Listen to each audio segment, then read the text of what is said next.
پیرانے پیر تو آپ مانتے ہیں نا، یہ پیرانے پیر اتنی ہستی ہیں، آپ فرماتے ہیں بغداد میں منبر پر بیٹھ کر آپ نے فرمایا ھذا قدمی علی راقبۃ کل ولی اللہ، یہ میرا قدم ہر ولی اللہ کی گردن پر۔ حضرت معین الدین چشتی اجمیری اس وقت پہاڑوں میں آپ وظیفہ کر رہے تھے، آپ نے فرمایا بل علی راسی و عینی، بلکہ آپ کا قدم میرے سار اور آنکھوں پر ہے۔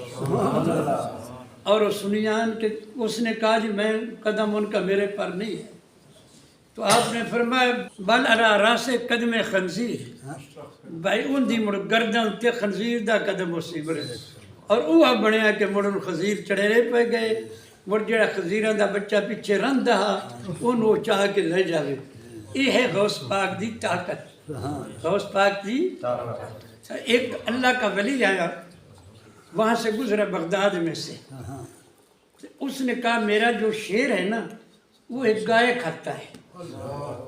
اس نے آدمی بھیج دیا بغداد کی طرف، اس اللہ کی وہ بھی ولی تھا نا، کہ میرا بھائی عبدالقادر کو کہو کہ گائے بھیجے، میرا جو ہے نا شیر صاحب نے ساتھ ہے وہ ایک گائے کھاتا ہے۔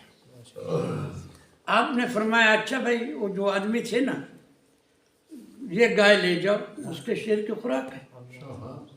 ساتھ کتا بھی بیٹھا ہوا تھا غوث پاک، غوث پاک نے فرمایا چل بھائی کتے تو بھی ساتھ چل، اپنی جان کی حفاظت کر۔